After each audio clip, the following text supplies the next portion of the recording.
Hello and welcome. My name's James Whitcomb. I'm the candidate coach, and thank you very much for joining me today for our Job Seeker Masterclass. This is our most comprehensive workshop that you're attending today. And in this workshop, we're going to touch on all the key things that you need to do when you're looking for work. So, in some of our other workshops, we focus just on resumes or just on cover letters. We run workshops focused purely on interviews and purely on how to give great answers to interview questions. But in today's workshop, we're going to be touching on all of the topics. We're going to be going from the start to the finish of the interview process, and we're going to finish with how you can negotiate a better salary offer. So thank you very much for joining me. It's great to have you with me today. I hope you learned something from today's session. Now, if you've been looking for work for some time, it can be quite easy to, feel quite disheartened throughout the whole process. But throughout my career, and I'm a director at a recruitment agency, I've seen candidates just change one or two things in a small way. And that has made all of the difference. So throughout today's session, don't think that you need to go away and change every single part of what you're doing when you're looking for work. Maybe aim to go away with two or three key takeaways. What are the two or three things that you can take away from today's workshop to go and help you improve your chances of landing a job? Because whether you've been looking for a job for 5 minutes, 5 days, or 5 months, it's always competitive. It is always really competitive. You might have heard recently in the media, reports around the fact that unemployment is low.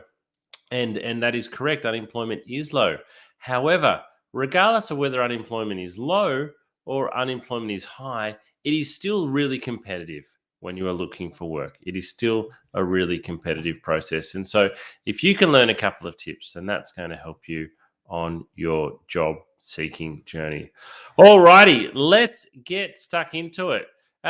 Just before we kick off with a little bit of workshop housekeeping, because I am broadcasting to you live today, if I do drop off the line for any reason, it doesn't happen very often, but maybe once or twice a year when I'm running a workshop, the Wi-Fi drops out or we have a power outage.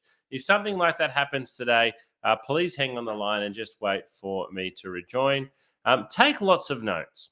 As we're going along today and you hear something, perhaps for the first time, I'd really encourage you to make a note of it.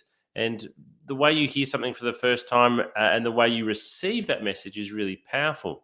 When you hear it for a second or a third time, you can often hear it in a slightly different way. So take notes today and take a note of how something made you feel or your response to it the first time. You can also watch a replay of today's workshop. It will be uploaded to our YouTube channel and you can watch it pretty much instantly from the conclusion of today's seminar. Now, as your presenter today, I do have my presentation screen over here on the right. So if I do look like I'm looking over there a little bit today and reading some of the content or glancing over there, that's because that's where my presentation screen is. Alrighty, so today, what are we going to learn? What am I hoping that you're going to get out of today's session? Well, today we're going to learn the following things. What you need to know before you begin your job search. We're going to look at the importance of mindset and attitude during the recruitment process and how this can have a profound impact. How an effective elevator pitch can make a big difference. We're also going to look at how to get started on creating a great resume. We'll follow that up with cover letters, why they still matter, and how you can nail it. How can you go and nail your cover letter? How to effectively call a recruiter about a job.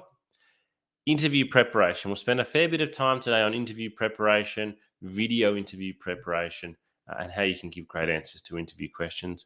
We'll talk about effective communication throughout the recruitment process, and we'll conclude with salary negotiations.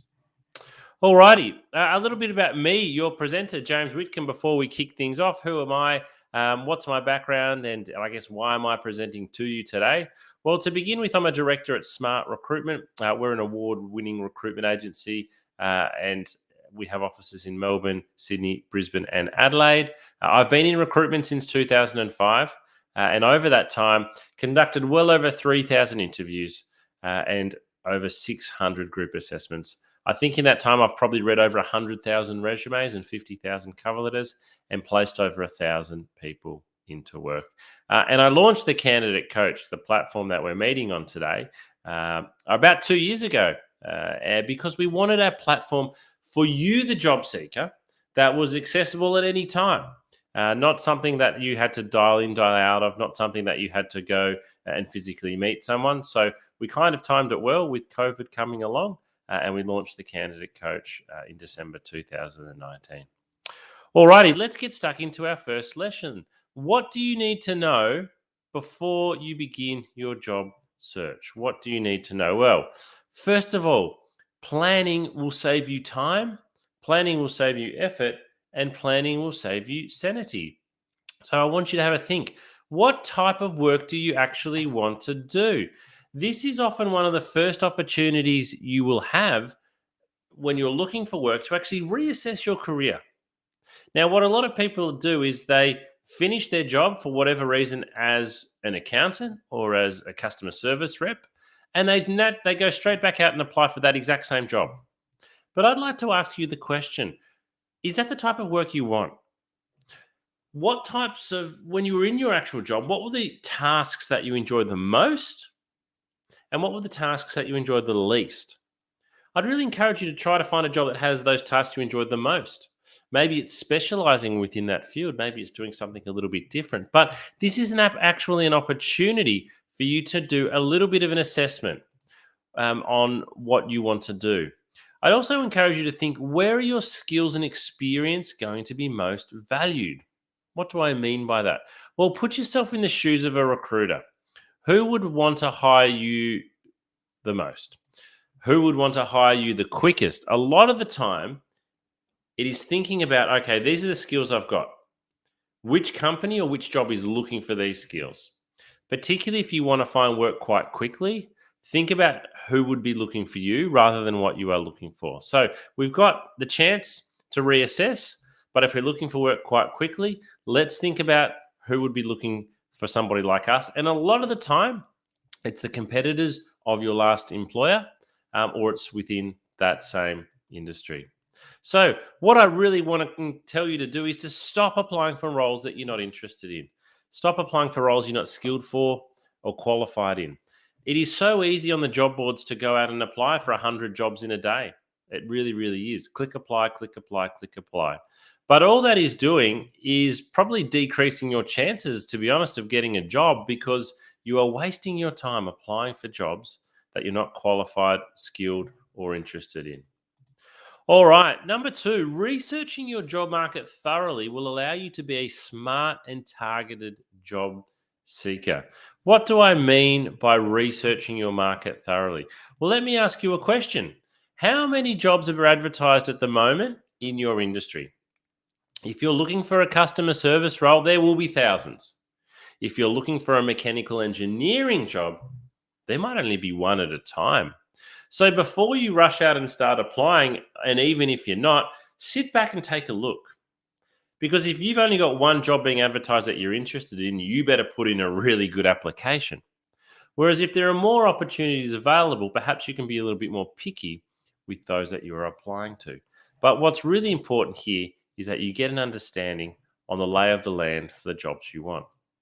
Which recruiters advertise your jobs? So if you see one particular recruiter who has 5 different jobs you're interested in, I'd really encourage you to pick up the phone and speak with them rather than just sending off 5 different applications.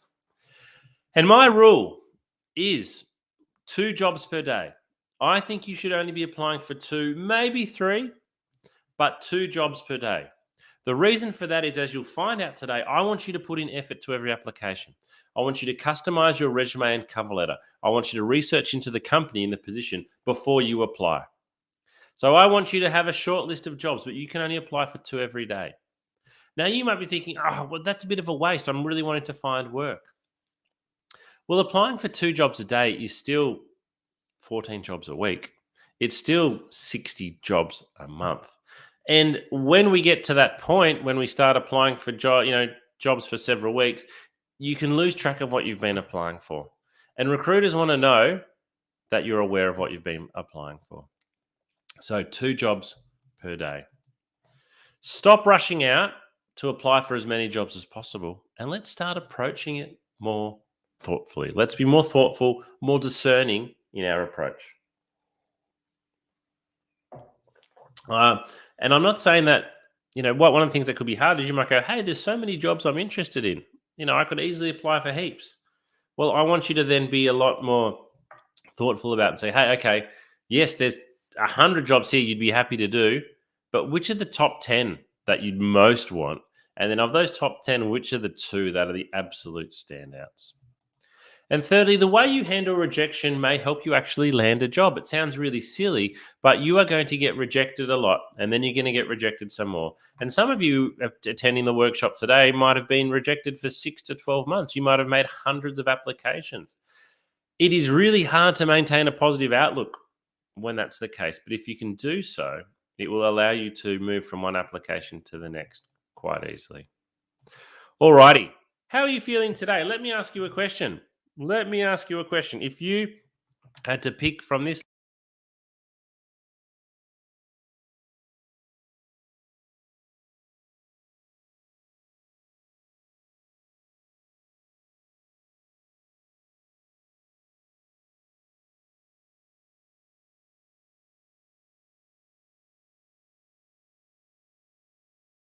question, and there's a bit of a reason behind it, is I want to know, same question again, how do you present yourself as a job seeker? So again, you've got the same list of emojis here. But when you're writing your resume, when you're writing your cover letter, when you're speaking to someone on the phone via Zoom or face to face, how do you actually present yourself as a job seeker? How do you present yourself as a job seeker? Because we can actually tell. We can sometimes tell in the tone of your resume and cover letter. We can certainly tell by the tone of your voice. We can tell by the body language when you're interviewing somebody. How you present yourself as a job seeker makes a huge difference. So, what you want to have is a job winning attitude and a job winning mindset. I want to share a quote with you from well known recruiter Ryan Biggs. And Ryan writes, I will always go for someone with a fantastic attitude that may need a little bit of development over somebody I will always go for someone with a fantastic attitude that may need a little bit of development over someone who has all of the skill but a bad attitude. So what he's saying there is you can have all the skill. You can be the most qualified candidate. But if you've got a bad attitude, guess what? You are not going to get the job. And likewise, even if you don't have all of the skill, even if you don't have all the qualifications, take some enthusiasm from the fact that, hey, if you present with a great attitude, and I'll show you some of the things today you can do to show great attitude, then your chances are probably better than you think. You can actually beat candidates who've got more skills and more qualifications if your attitude is better than theirs. All right. So let me ask you this question then. Put yourself in the shoes of a recruiter.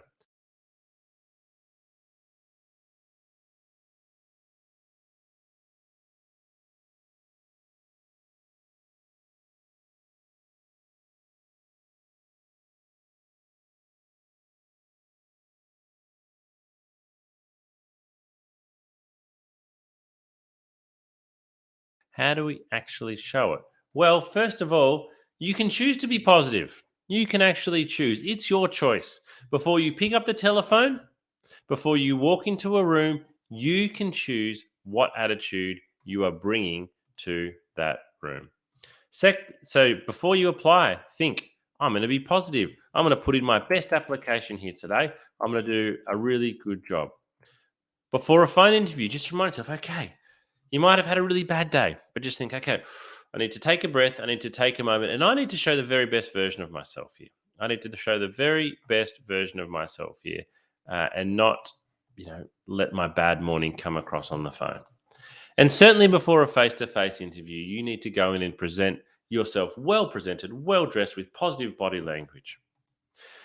And then think, how do I want to be remembered? You will walk out of the room. You will walk out of the room. When you walk out of the room, what do you hope the person that you've met with remembers about you?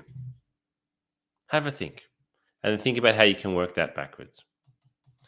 Follow up with the recruiter. So, a lot of people will send in an application, they'll have a phone call, they'll even have a face to face interview, and then they will wait to hear back from the recruiter and think that's the right thing to do. There's nothing wrong with doing that, but if you want to show positive attitude, follow up. Make a phone call a couple of days, certainly a week later. There's absolutely nothing wrong with that. Show the recruiter that you are really keen on this job, that you're really interested and that you're positive and enthusiastic. So we want to avoid being negative. We want to avoid whinging. We want to avoid complaining. We want to avoid arguing. And we want to avoid being unresponsive. And that final one happens quite a lot. If you've missed a call, call back quickly. If you've got a voicemail, get back in touch quickly. If the recruiters ask you to send something through, send it through quickly. This is how we can show having a great attitude. All right. I want you to grab a pen and paper. I'm going to give you a moment to do this. Grab a pen and paper or open up a new window on your computer or your notepad on your iPhone.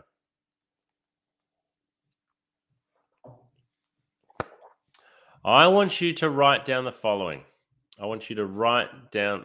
Now, I don't want you to actually answer them because that will take too long, but I want you to write down the following. 1, name. So write down 1 name. Write down 2, overview of your work history. Write down 3, your top 3 skills. And write down 4, what is the type of work that you are looking for. So what I'm asking you to do here is create an elevator pitch. Now, some of you might be familiar with an elevator pitch, but for those of you who aren't, an elevator pitch is a brief but persuasive statement. And a brief but it's commonly used in sales, most commonly used in sales. A brief but persuasive speech or statement. So why would we want this when we're looking for work? When might having an elevator pitch come in handy? Well, the most common interview question in the world is tell me a little bit about yourself. And the best answer to tell me a little bit about yourself is your elevator pitch. So, how do we create a really good elevator pitch? So again, it's your name. Straightforward with name.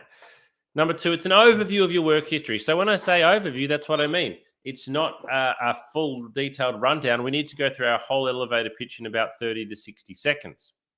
So an overview of your work history. Number 3, it's your top 3 skills. Your top 3 skills. Now, this might change a little bit depending on who your audience is. So let's say you're happy to find administration work, but you'd also be happy to find customer service work. And you've potentially done both. So the skills that you might mention here for each one would be different. I'd also encourage you with your top 3 skills to make at least 2 of them what we'd call hard skills. So a lot of people say, I've got good communication, I'm a hard worker, and I'm always on time. Those things are fine, but they're not measurable. Anybody can say them, and they're not hard skills.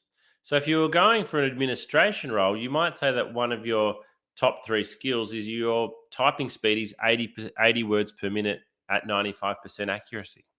So include at least 2 hard skills, depending on your work and the type of work you're looking for. What is the type of work that you are actually looking for at the moment? So I'm going to show you one that I've prepared earlier.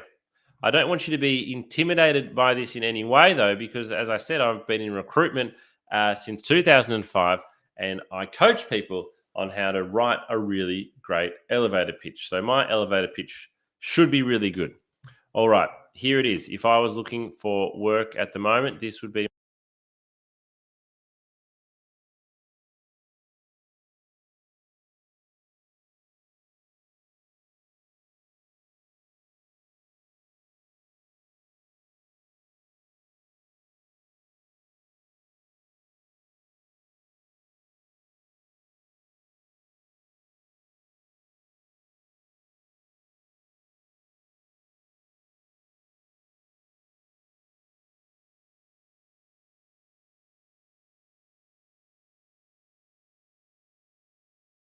Yes, this is a really good elevator pitch because I've practiced it many times.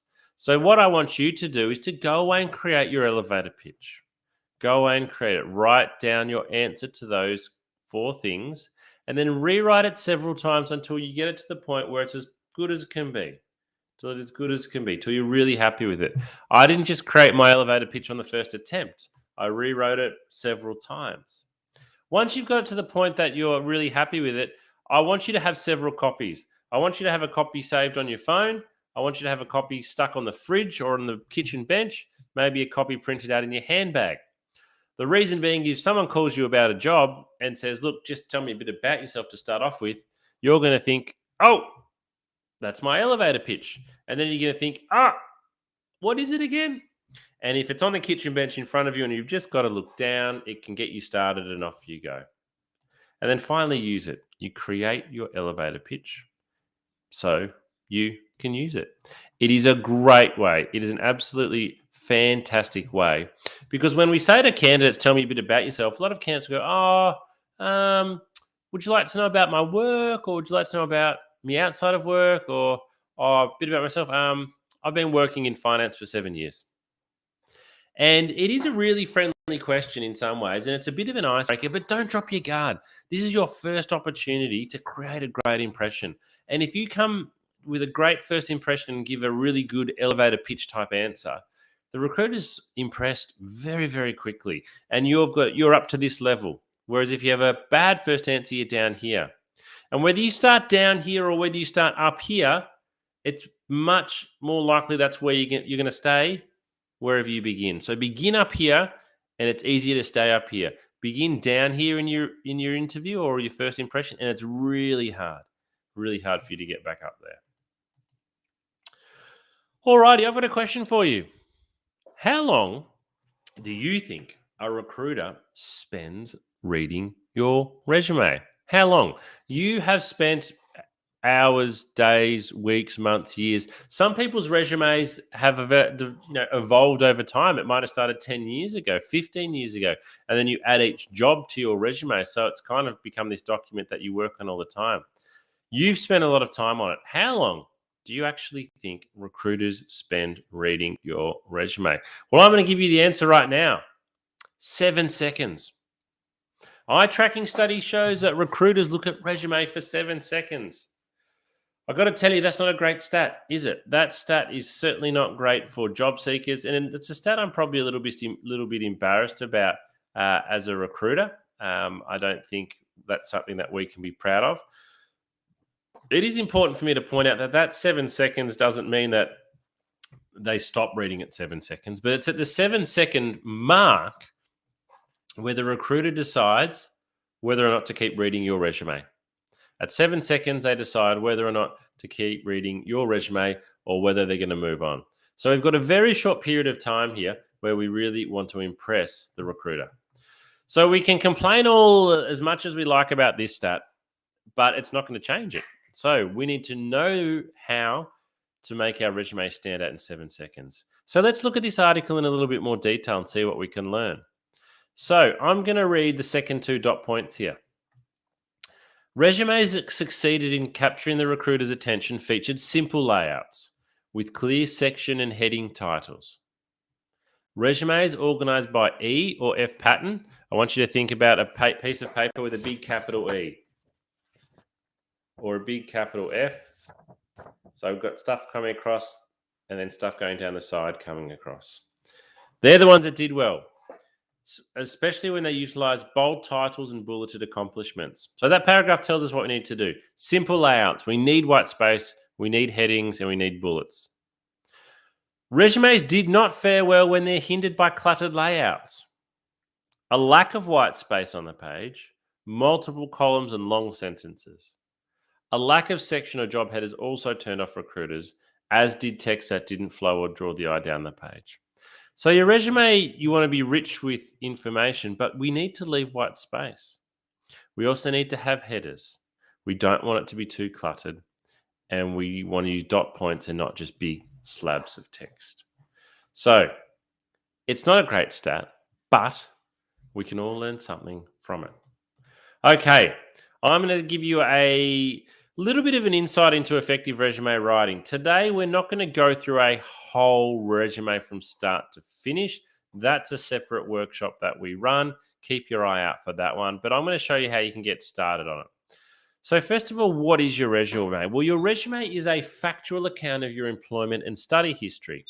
So when we say factual because it has dates, it has times, it has locations, it has job titles, it has other people's names, it has educational qualifications in educational institutions. So it's basically a whole bunch of facts. But it also needs to highlight your skills and abilities, and it needs to sell you. It needs to sell you. This is my biggest coaching point on resumes, and probably my biggest coaching point overall, is that your resume is a sales document. It needs to promote you. I want you to imagine a billboard. That billboard is trying to sell something. They point out the best features.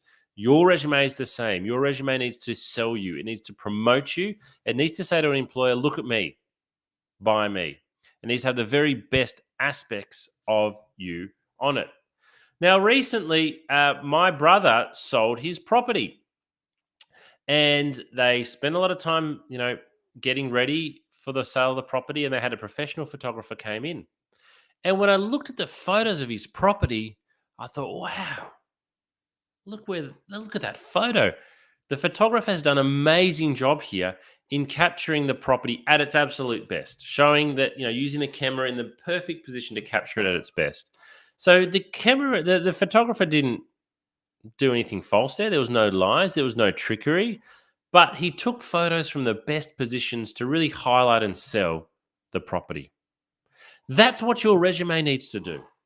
Your resume needs to highlight your best skills and your best experience, your best achievement, and your best education. It needs to promote how good you are. It needs to show the very best parts of you, not the worst, the very best parts of you in a way that is easy, as we've seen. It needs to be easy for somebody to see. So my question is, I want you to have a think about it. Does your resume sell you? Do you think your resume is selling you at the moment? Or is your resume a very boring, dry academic document in chronological order that is just a history of what you've done? So, what I want to show you now, again, we can't go through a whole resume today because that would take us nearly the whole workshop, but I want to show you how you can sell your experience, because I think selling your experience, and in particular your achievements, which is what we're going to look at now, is the very best way. This is the very best way for you to sell yourself. So I met with this candidate. So I'm going to share a story with you now of a candidate I met a number of years ago when I was recruiting for a sales role. Now, this candidate got through to interview because she'd been working in sales for a number of years. And that was the main reason why she got through. But this is how she described her experience on her resume. So she was a sales representative from August 2013 to July 2016. So a month short of 3 years. She was a salesperson for the company for 3 years. She sold goods and traveled to meet customers and keep them happy. That's how she described her job on her resume. Now, as a sales recruiter, if you've done 3 years as a sales rep, I'll give you a call, because I know that, that's a good tenure. A lot of people don't last very long in sales. But when I sat down and I met with this candidate and she told me what she'd really done, I was completely blown away. Even though she was a salesperson, she had massively undersold herself on her resume. So I worked with her, and this is what we changed her resume to. So this is the before, and this is the after. So same person, same job. This is it described in a better way.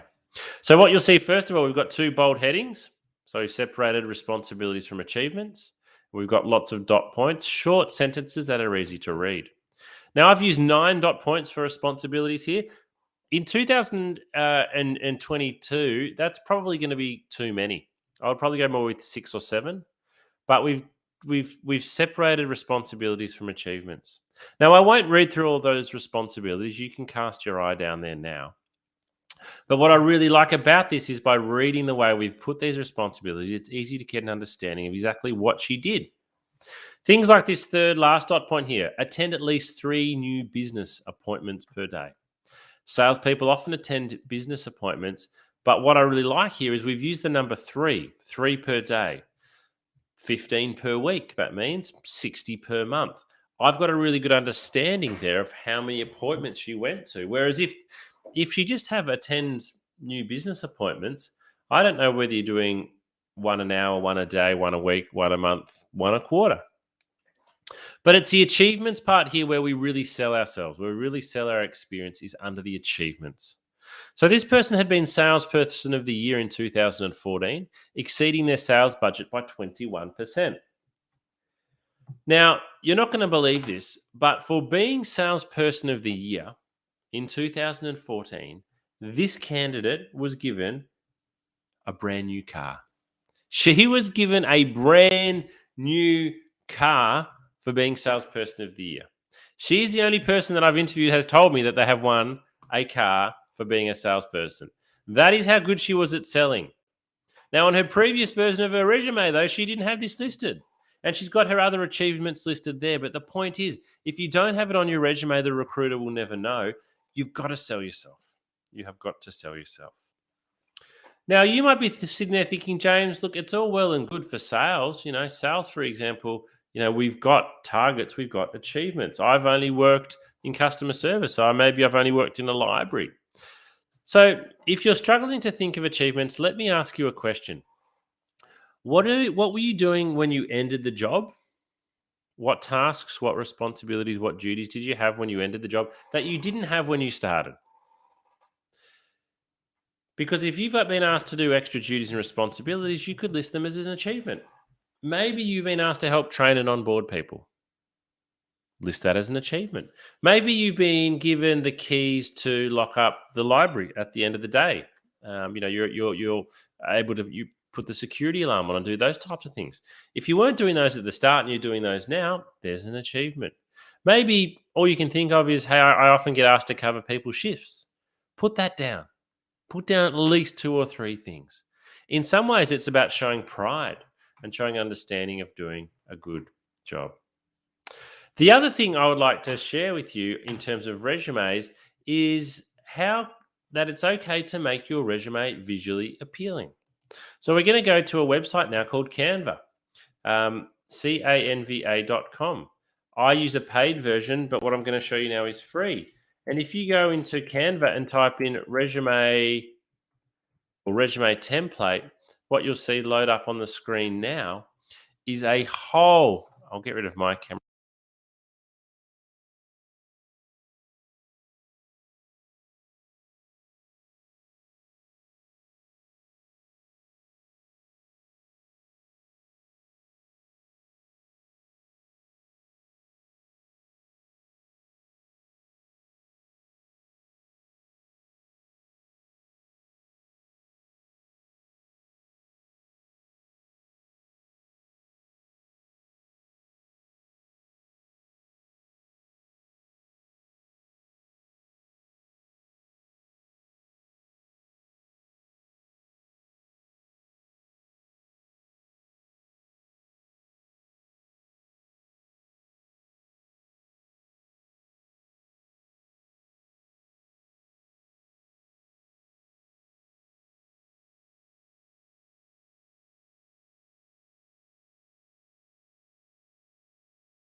canva.com.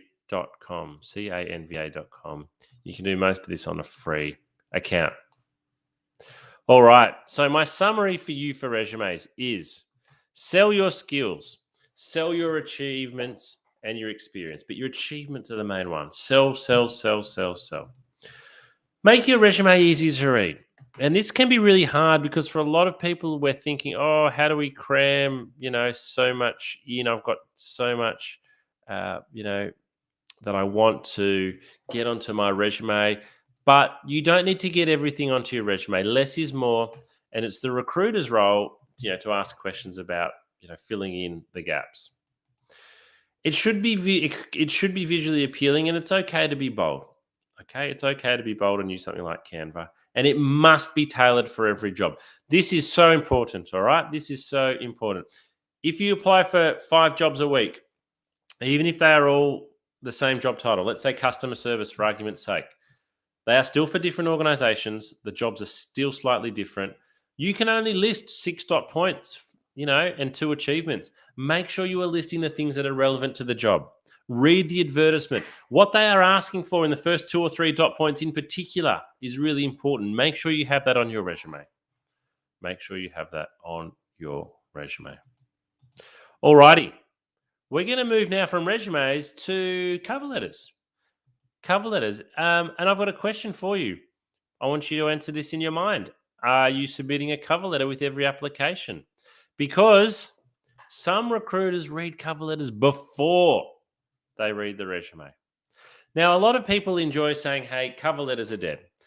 I've been hearing the phrase cover letters are dead since I joined recruitment in 2005.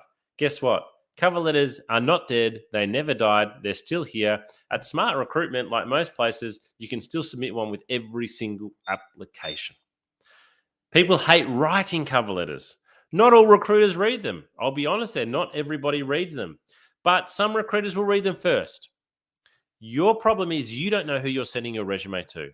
So unless the person you are sending your resume to says, do not send a cover letter, I will not read it, you must submit a cover letter. You can only submit 2 things as a job seeker, your resume and your cover letter. So why would you skip on one? Skipping on one is a huge risk, and I think it's a huge mistake. All right, so let's talk about actually what a cover letter is. First of all, it's very different language to a resume. It's a letter. Think about how you write a letter. You write a letter to somebody. We don't write letters very often anymore, but maybe think even about an email. You write it to somebody. Even if you don't know their name, you are writing your cover letter to someone. So we personalize it. We really need to have done some research here. We should be doing research before we apply for every job, and we can then use that research in our cover letter. And the purpose of this is to show the person reading the cover letter that we've done some research. It sounds like a bit of a game, but we want them to know we've done some research. And we want to include that information in terms of what we've learned on our cover letter. It's only ever 1 page long. The only reason your cover letter would be more than 1 page long is if you are asked to address a selection criteria and it's like 10 points and you're like, can't fit into 1 page. Unless that's the case, your cover letter should only ever be 1 page long. We need to proofread it multiple times. A lot of people proofread for spelling mistakes and they catch all the spelling mistakes. But what is really hard to catch in your own work in particular is grammatical errors. A lot of people don't catch their own grammatical errors. So proofread multiple times and catch those grammatical errors. So stop submitting the same cover letter for every single vacancy. We need to tailor it. All right. I'm going to show you what a good cover letter looks like. This is a great template that you can go away and copy and paste. So it has 4 simple paragraphs. That's it. 4 simple paragraphs. And paragraph 1 and paragraph 4 take 1 minute each. So paragraph 1, we just want to address the role in the company that we're applying to. 2 sentences should be enough. So here we're saying, Dear James, please find attached my resume for the accounts coordinator position at Smart Recruitment. If you have done that, name, job title, company title, you're probably already into the top 25% of cover letters. Because most cover letters I receive say, Dear Sir or Madam. Now, on my cover letters, my name is always there. On my cover letters. On my job advertisement, my name is always there. But even if my name is not there, the company and the title is there. So personalize it. The point of this is to show the recruiter you've put in a lot of effort. Paragraph 2, mention 2 or 3 things that you know about the organization or you know about the vacancy. So we need to do some research here. And again, the whole point of paragraph 2 is to show the person reading your cover letter that you've done some research. Because everyone else's cover letters are rubbish. If yours is really good and stands out, this could be the one thing that you can do that can make a huge difference. Then paragraph 3, we're going to focus on us. So paragraph 2 is all about the company and the job. Paragraph 3 is on us. We're going to mention your key skills or experience relevant to the position. Again, it's 2, maybe 3 things. And this is why we have to tailor our cover letters, because we can only pick 2 or 3 things here. We need to pick 2 or 3 things that are really relevant to the job that we're applying to and the company. Paragraph 4 is a brief sign off. Thanks very much for reading my cover letter. I hope to hear back from you soon. So I'll give you a moment to take a screenshot of that. What I've done with this formula, and it's taken me many years to develop, is I wanted to develop a formula that allows people to easily replicate a cover letter. So I think paragraph 1 and 4, it's really straightforward. Paragraph 2 and 3, you can probably do them both in 10 minutes. I think you can do them both in 10 minutes, but you can spend a lot longer and be more impressive. But I wanted to create a formula or a template that is easily replicatable so that you can customize every cover letter without too much hard work. All right, so here's an example using my formula. This is a made-up job and company. Dear Rupert, I'm writing to you as an enthusiastic applicant for the marketing coordinator role at Duke Industries.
Paragraph 1, up the top here, name, company name, job title. Paragraph 2, we're talking about what we've learned on the company. We've done some research. Paragraph 3, we've picked 2 or 3 things we've done relevant to the job. Whoops. And paragraph 4, a brief conclusion. It looks really good. It looks really professional. It looks like you've put in a lot of effort on this cover letter. Now, here's the same cover letter in a slightly different template. So the template that I have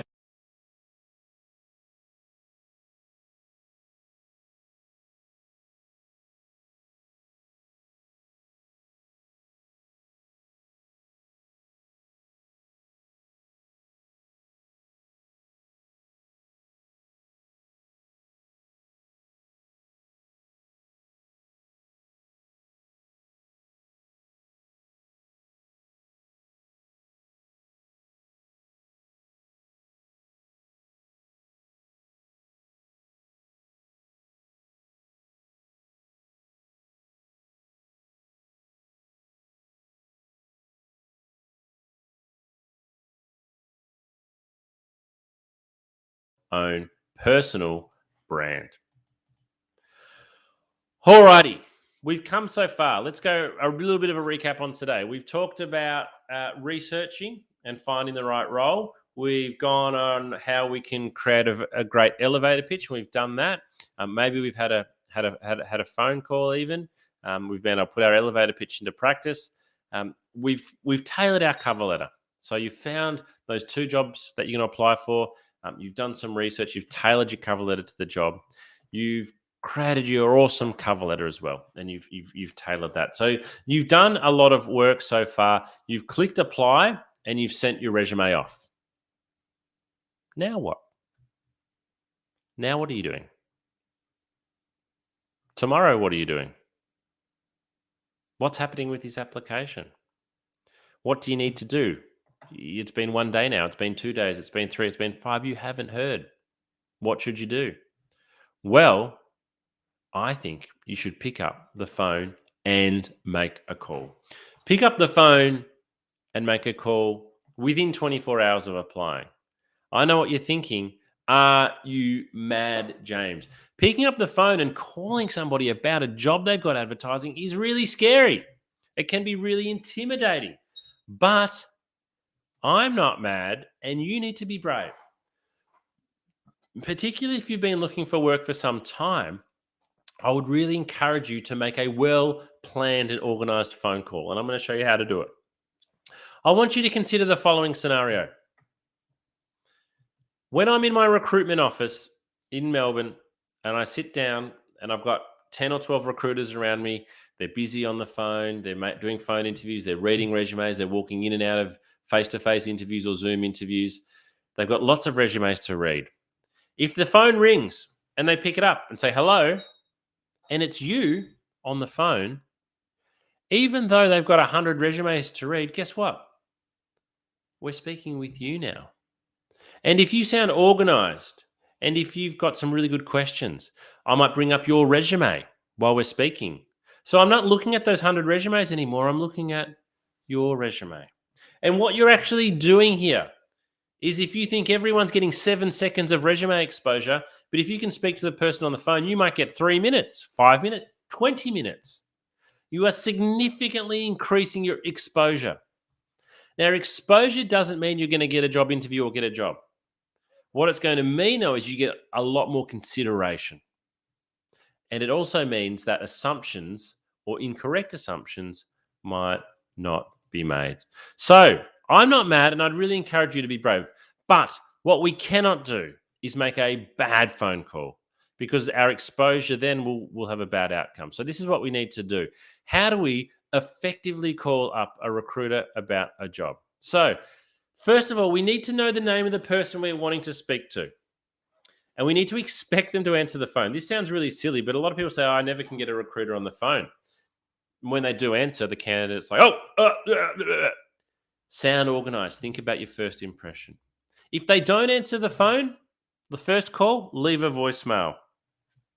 What I would then encourage you to do is to continue to call back once or twice a day, but only ever leave one voicemail. Only ever leave one voicemail.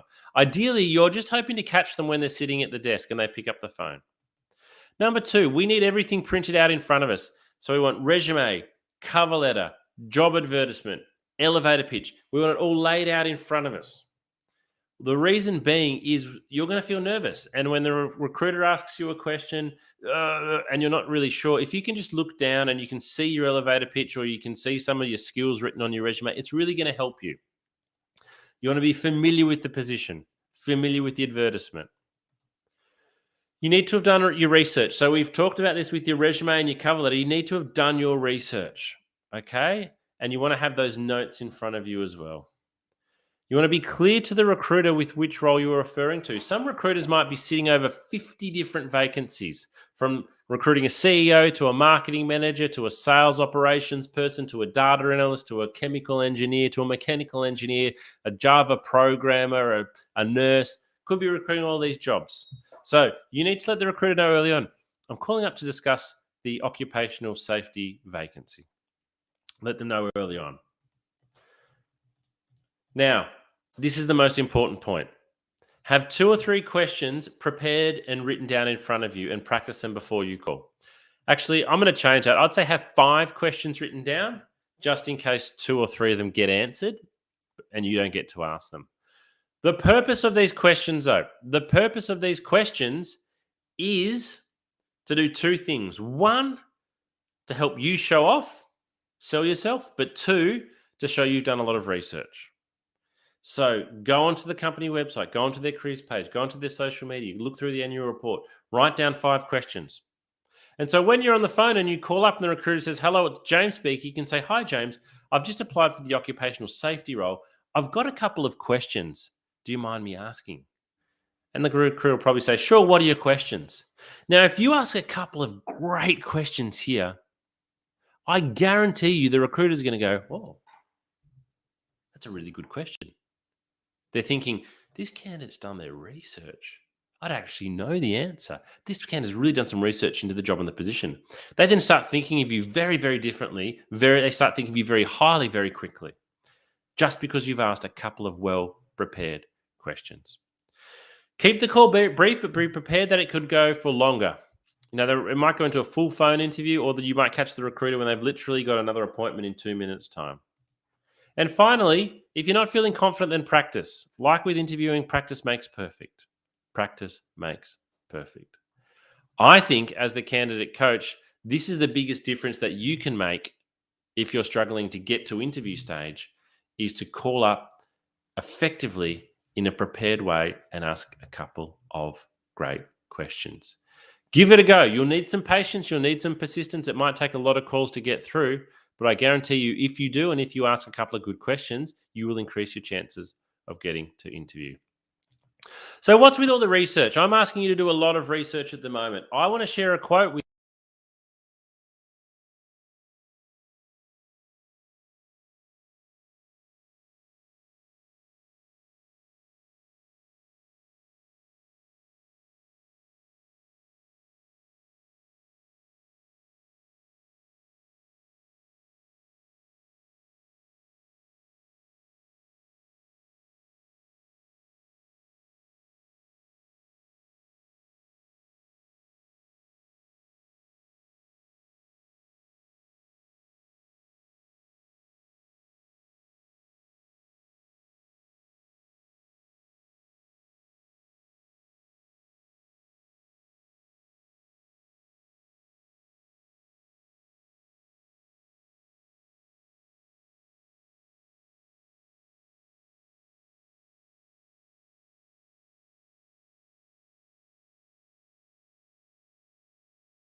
of your application. So you are competing against candidates who will do a lot of research.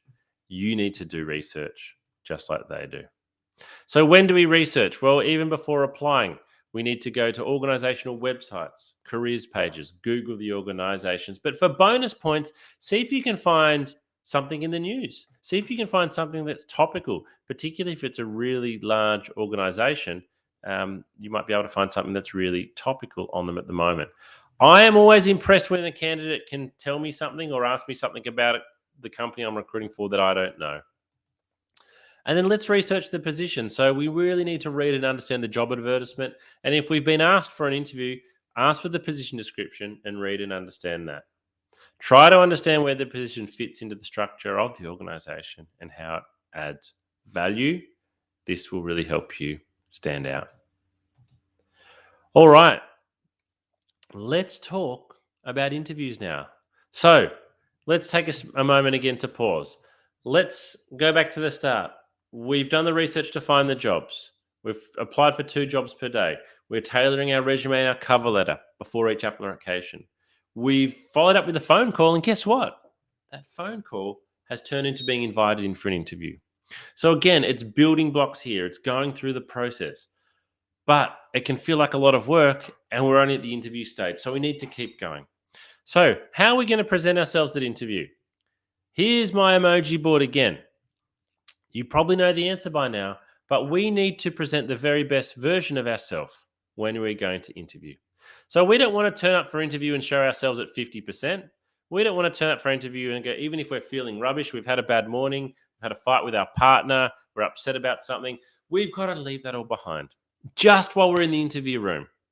Because if you show yourself at 50%, you're not going to get the job.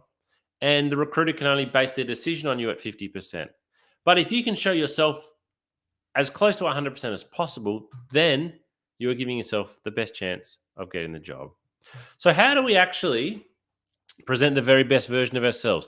Well, first of all, practice is absolutely key here.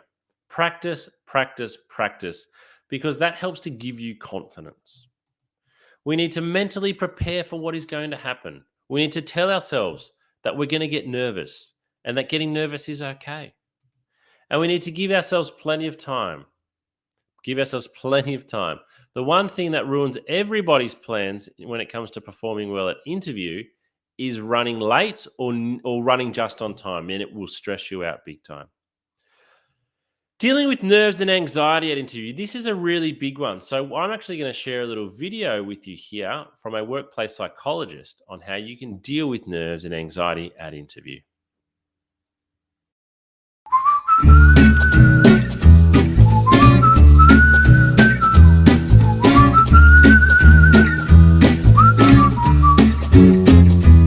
Thanks for joining us at the Candidate Coach, Dr. Barker. Tell us a bit about your background and the type of work you do. I am Dr. Sarah Barker. I'm a clinical psychologist. I've worked in workplace mental health with Black Dog Institute for the past 7 years.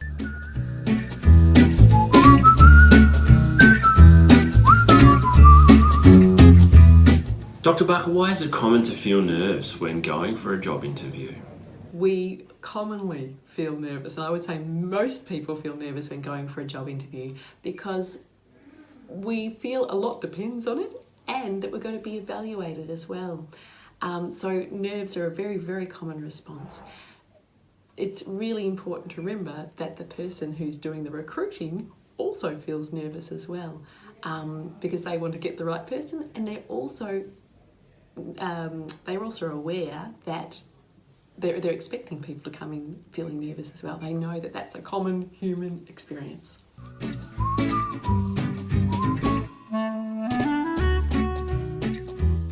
What can we do before the interview to help best prepare so that we're not overcome by feelings of nerves and anxiety? To best prepare ourselves to avoid some of those feelings of anxiety and nerves before an interview, firstly is to accept, I think, that they're going to be there. And actually, a few nerves are actually helpful. They help us give our best performance, give our best answers, think the best on the spot. So accepting that there's going to be a level of nerves is okay. But I think also probably an hour beforehand or the morning before the interview, really practicing some breathing strategies, whichever is your favourite breathing strategy, to calm those nerves down, calm the system down, calm the breath down, and allow your body to relax as much as it can into the interview. I also think preparing answers and having a practice in front of the mirror of some likely answers that are going to be, or likely responses to questions that are going to be asked, can be very, very reassuring, because often the questions we predict are there. And even on the internet, there are usually lots of questions for any job that are typical questions that you can then prepare a brief response reflecting on your experience beforehand. So it's not such a test in the moment then, because you've got some preparation behind you. The other thing I think too is reminding yourself, I've got this far and this is a good thing. And, they're interested in getting to know me. I'm also interested in getting to know them, and concentrate on the relationship too and enjoy the relationship as much as you can. They're usually going to try and put you at ease so that they can see how you respond as well.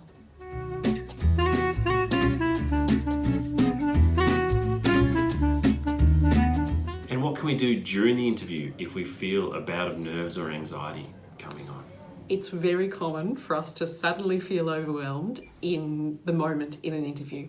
If that happens, take some deep breaths. It's okay to buy some time. It's okay. And also, when we take deep breaths in an interview, it's only usually us that notice. Okay, so taking some deep breaths can really be helpful. And even saying to the interviewer, could I just take a moment here just to pause and gather my thoughts, and then just breathe.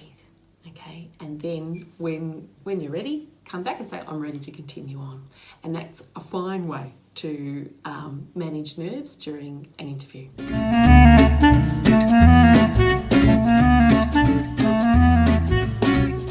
One tip that I think is a really useful one is to have a practice of your responses to the likely questions in front of the mirror.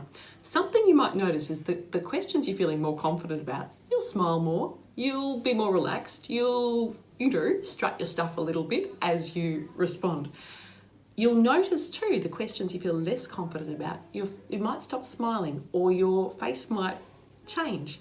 Those questions are the ones you need to practice a little bit more at, and remind yourself of your confidence with that, or prepare your answer so that you do feel more confident, because your face will actually tell you in the mirror, and that can be good preparation for the actual interview of knowing where to where to focus on in feeling more strong in your responses.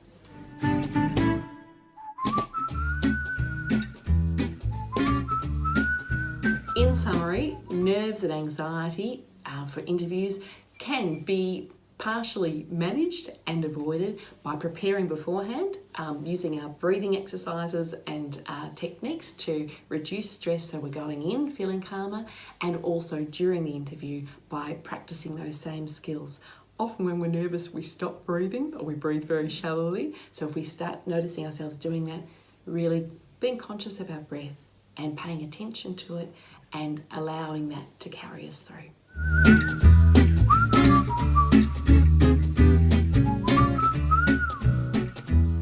Thanks for watching today, and we hope this has helped you best prepare for your next job interview. Good luck.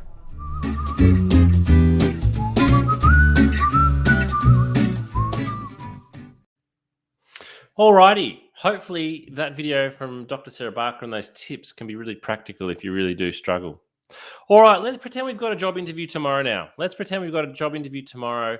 What do we need to do? Because the preparation certainly starts well more than a day before. But if we had a job interview tomorrow at 10 a.m., what do we need to do on the day of the interview? So there's several things we need to do. We need to make sure we know how we're going to get there. As I said before, the best plans, the best preparation will all be wasted if you arrive late or even if you're rushing to get there on time because you're going to feel stressed and anxious. We want to make sure that our clothes are ready the day before, not waking up in the morning and doing it that day, because what if you pull out the shirt or the pants that you're planning to wear and you discover they've got a coffee stain on them or they're ripped or the iron's not working? Get your clothes ready the day before. Likewise with the shoes and likewise with printing everything. Again, if you've been asked to bring something along that you need to print out, get it done the day before and do any assessments that you need to do as well. So if you've been asked to do a test, do it a day or two before and have a practice. Have a practice of your interview answers. So the aim here really is that when you go to bed the night before your interview, everything's ready. It's going to be hard for you to have a good night's sleep probably the night before the interview. But if you're lying there thinking, I've got to find my shirt, I've got to find my dress pants, I've got to polish my shoes. Actually, where's the shoe polish? You're not going to be able to settle. At least if you do it all the day before, you can hopefully give yourself the best chance of having a good night's sleep and you are prepared. All right, beep, beep, beep. The alarm's gone off. It's the morning of the interview. You probably haven't had a great sleep, but you're up now. What do we need to do that day?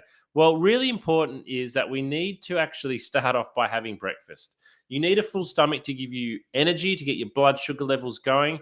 You also need to have a full stomach because sometimes when I interview people in the morning, if they skipped breakfast, I can smell it on their breath, which is really unpleasant. We need to shower, shave, we're brushing our teeth, we're fresh and clean. We want to avoid strong odors.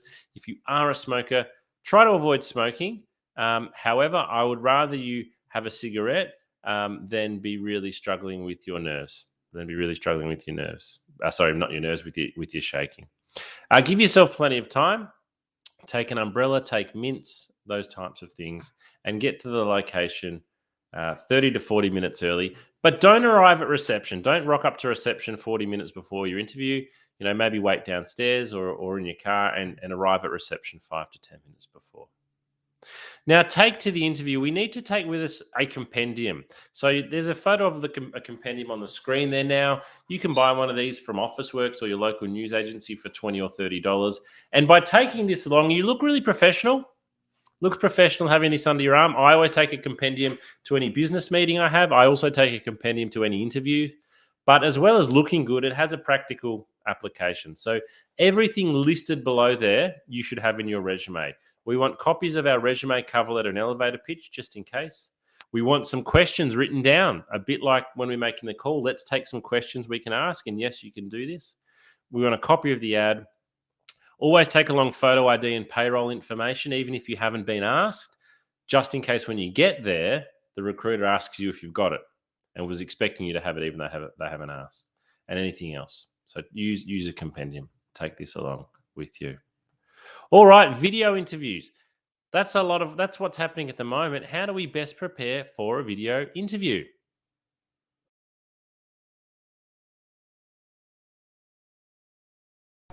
Hi job seekers, James here from the Candidate Coach. One of the most common questions we've been receiving lately is around how to best prepare for a video interview. Due to the circumstances over the last 12 to 18 months, video interviews have become the most common way of meeting a candidate, replacing the in-person, face-to-face interview. So here are my top tips for what you need to do to make sure you are best prepared and presenting yourself as well as you possibly can when your interview is over video. So there's four main things that you really need to consider. The first thing is camera height. This is the biggest mistake that a lot of people make, is getting the height of their camera wrong. If you've got a laptop, for example, that is sitting on a desk, you need to lift it up. The camera should always be at eye height. You want to imagine the lens of a camera is the eyeball of a person. So if you are looking down at your laptop or your phone, it's going to look back up your nose. So keep the camera positioned at eye height. One of the great ways to do that is to buy a tripod, something like this. So if you don't have a tripod, it's well worth going out and spending the money. And here's another one that I've got here. This one in particular I find to be really, really good. These have both got lights which help, but this one here, you can adjust it to a full standing height if you like. And it's available for not much money from a retail store. The second thing that is really important is the lighting. So having the light shining on your face. You don't want to have light shining from behind you because that creates a lot of glare. So have the light shining on your face, sit with a window facing you so that you are looking nice and clear on camera. The third thing is audio. You need to be in a nice quiet space so your voice comes across clearly, so that you don't have to yell, so that the sound is not distorted. If you are using a laptop, make sure you check about the sound direction. Some microphones only record from directly in front, and if you tilt your head sideways, the audio quality can go down quite significantly. And the fourth thing is, remember to show some personality with video interviewing. A lot of people speak to a camera in a different way that they speak to a person. So again, look at the lens of the camera and imagine you're speaking to a person. Smile. Talk with your hands if that's what you do, but don't look around the room. If you're nervous, don't look down at your hands. Look at the camera and give an answer as if you were giving it to a person. This can be challenging, particularly if you are being asked to record answers and there's not actually a person that you are speaking to, but personality definitely comes through on video, so make sure you show yours. And with everything, practice. If you're not sure how you're going to present, or you think, I don't think this is going to work really well, set up your camera, hit record, and just speak to the camera. Talk, see how you look, and practice several times. This is going to be the new norm, or not the new norm, it is the norm for quite some time now, so it's really important that you understand how to best prepare for video interviewing. Good luck.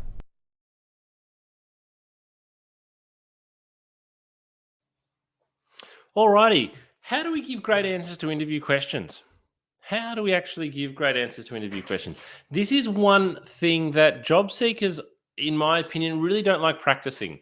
We don't like practicing giving answers. We might spend hours and hours and hours on our resume and cover letter and LinkedIn profile and other things, but we're really reluctant to spend a lot of time practicing interview answers, sometimes because we don't know whether our answers are good or not to begin with. So let's have a look. How do we give great answers to interview questions? Well, for behavioral-based questions, we're going to use the STAR technique. So the STAR technique is extremely common. You might have heard of it before. You can easily go and look up what I'm going to show you today. But because not everybody does, I want to share this with you. So the STAR technique, STAR stand for something. So it's a method of answering questions that's comprised of 4 steps. S is for situation. We're going to describe the situation and when it took place. T is the task. Explain the task and what was the goal. A is for action. Provide details about the action you took to attain this.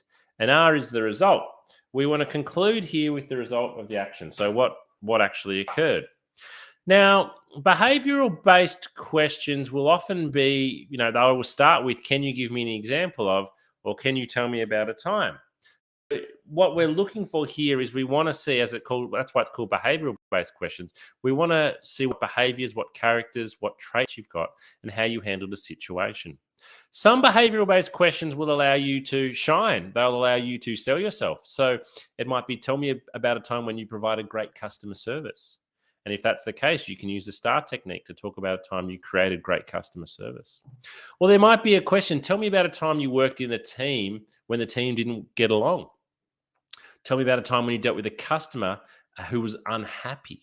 So just because the question is asking you for a circumstance that wasn't great doesn't mean that you can't give a great answer. So let's go into detail with the STAR technique then. So the S, we want to set the scene. Set the scene of the story by giving the context and the background of the situation. If you're asked about teamwork, your response should include the project details, who you were collaborating with, when you undertook the project, and your location at the time. So what a lot of people do here is they skip through too many of the details too quickly when giving an answer. Candidates generally feel that they need to answer questions quickly, whereas we would like you to set the scene with the situation. Task, we need to describe your exact role. Your exact role. What was it that you did in the situation?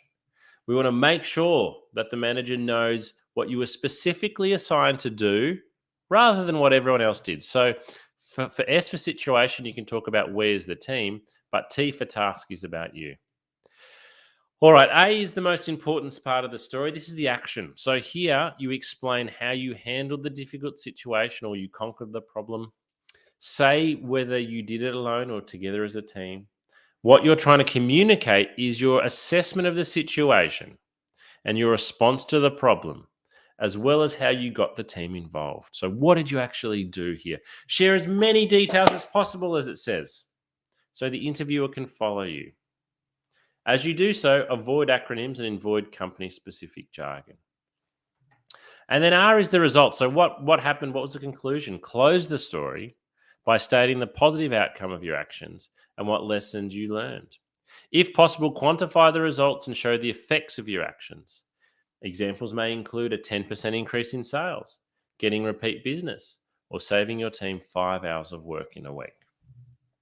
So let's have a look at an example here. So this is an example for a nurse going for an interview for a nursing role. And the nurse is asked, describe a time when you handled a difficult situation at work. How did you react?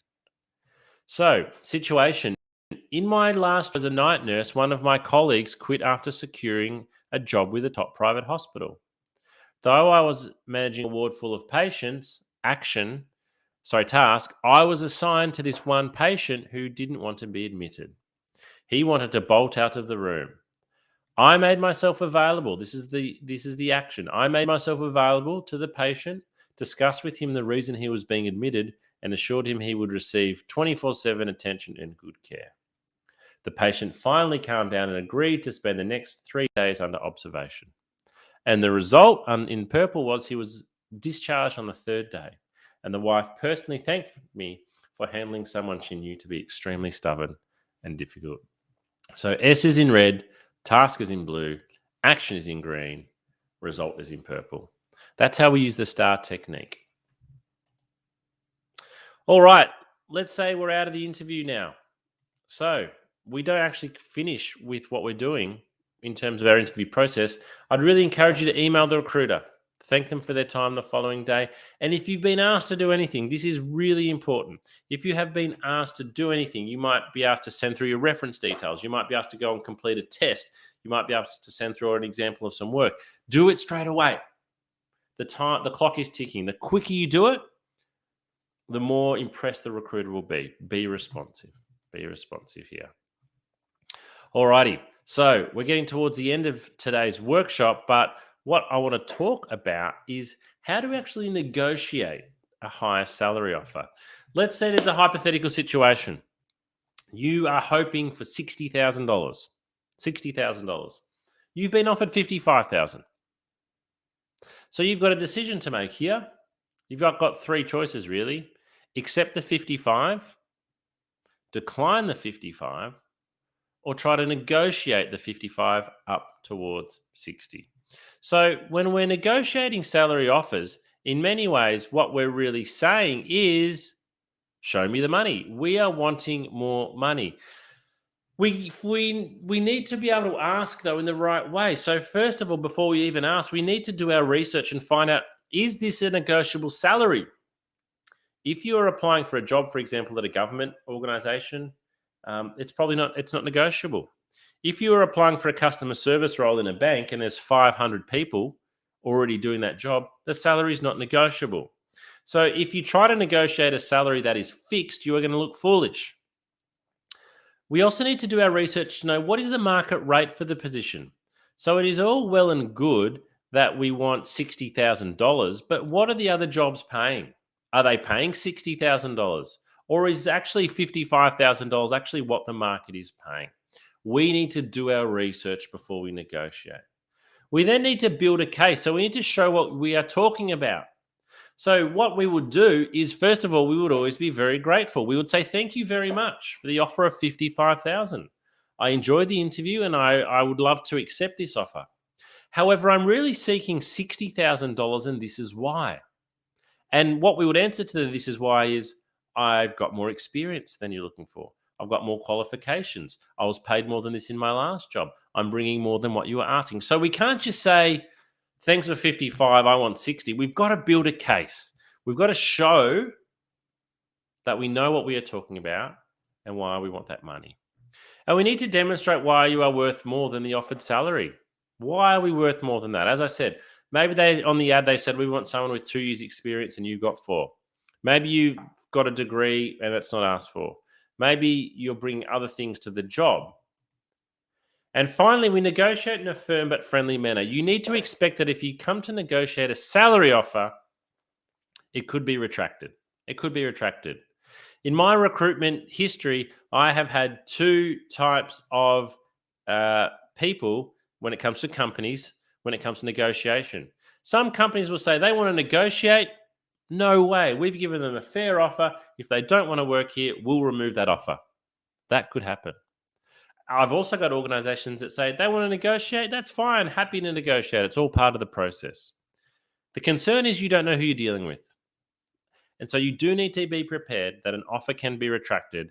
And if, the impression sometimes that you can easily give when negotiating a salary offer is that you aren't grateful. Sorry, not that you aren't grateful. Well, you aren't grateful and you're just not sure on the job. Now, if you are still wanting more assistance with your job seeking, can I really encourage you to go to your candidate coaching platform and check out all of these resources that you'll see on your screen there now.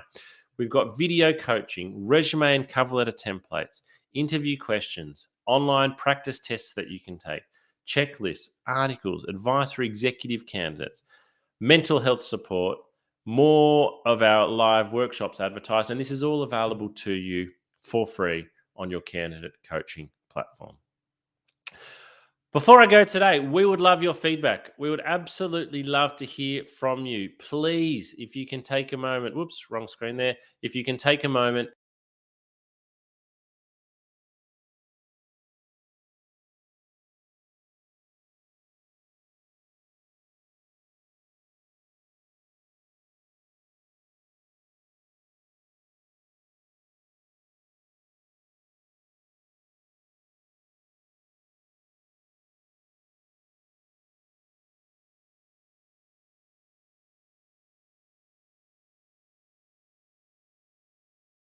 all one word, follow our LinkedIn page, and you will keep up to date with all of our events and our new features.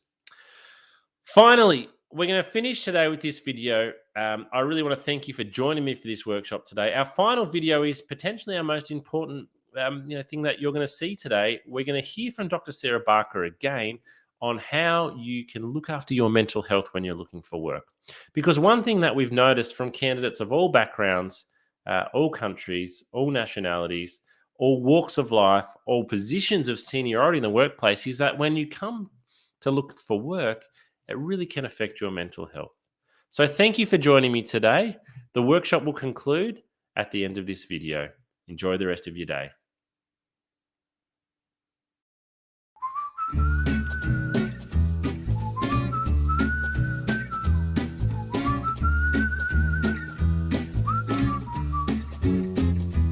If you're not feeling terrific at the moment and you feel like your mental well-being has taken a little bit of a dip, please remember this is not going to last forever. There's lots you can do to manage your mental health and get back on top of it.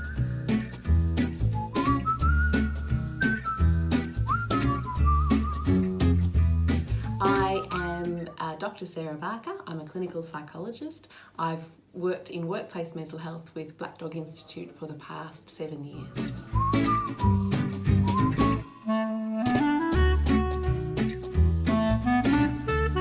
I work with a lot of adults and young people, mainly with anxiety, depression, trauma as well, a range of issues, and many who are looking for work and undergoing that process of trying to find employment.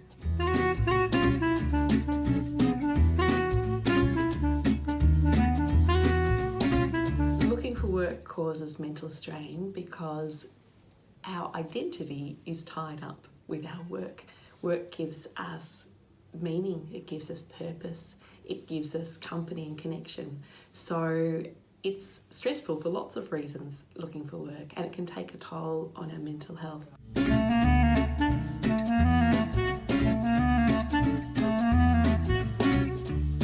It's really important for us to be aware of the signs that our well-being and our mental health might be dropping. Probably the biggest sign is changes in behaviour. So that might be changes in the way we're thinking or talking to ourselves. We might be saying things like, who would employ me? I'll never get a job. We might be really down on ourselves and really hard and critical on ourselves when normally we're not so hard and critical. We might also, in our relationships, change our behaviour. We might be more snappy or more irritable with people that we love, that normally we might be a little bit irritable sometimes, but not irritable in that way. Losing interest in things that usually sparked us and ignited us and gave us joy. So perhaps usually we like walking the dog and suddenly we start thinking, I can't be bothered walking the dog today. That sort of thing, those changes in behaviour are really significant because they tell us that something's different, and if we're noticing, I suppose, more than one of those and it's affecting the way we feel, and this is over a period of say 2 weeks or longer, then it's a really good idea to have a chat to a GP that you trust, and find out what might be going on, have a discussion and see if there's any physical reasons for that, or if perhaps your mental health and wellbeing might be able to do with a little bit of extra support, and then the GP can refer you on to see a psychologist, a counsellor, whoever is most appropriate for you.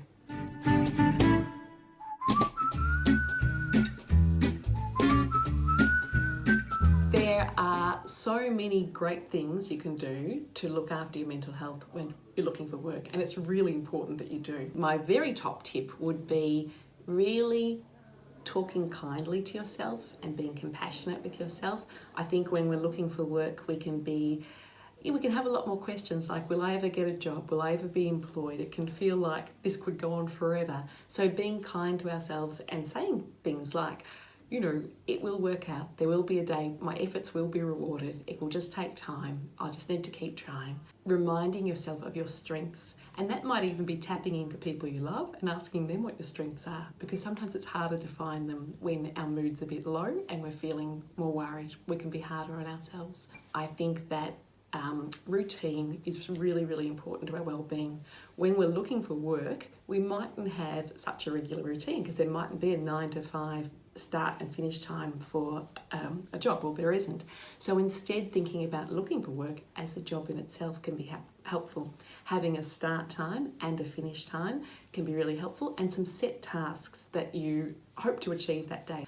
Purpose is really important too. So purpose might come through routine, but it can also come through other things. Meaning's really important, and our work gives us meaning. So when we're looking for work, meaning mightn't feel like it's there as much.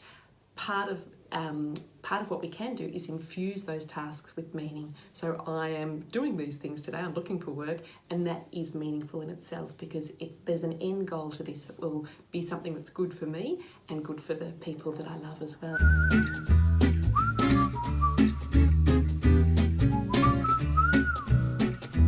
Some excellent resources for looking after well-being when looking for work are the Headgear app. The Headgear app is free, it's evidence-based, it's developed by Black Dog Institute, and it is fun to use. It uses mindfulness, so a technique to really help us relax and reduce physiological arousal, which can often occur when we're feeling anxious.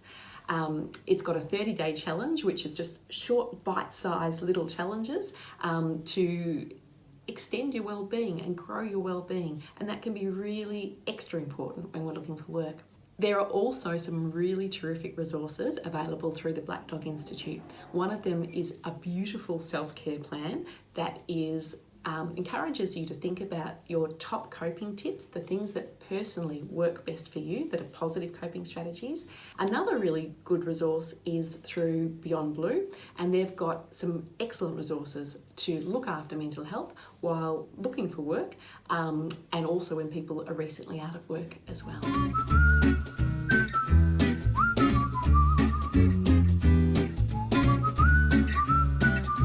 Probably time to seek professional assistance when you notice your mood is lower and you're feeling more down than usual, when you're worrying more and perhaps worrying excessively about things that you wouldn't normally worry about, and perhaps in your relationships too, when you're more tense with people and perhaps more snappy or irritable. All of these are signs that perhaps our mood is not in the greatest space and our well-being is not in the greatest space, and that it can be a great idea then to chat to your GP, who can then refer you to an appropriate person to help you strengthen your well-being.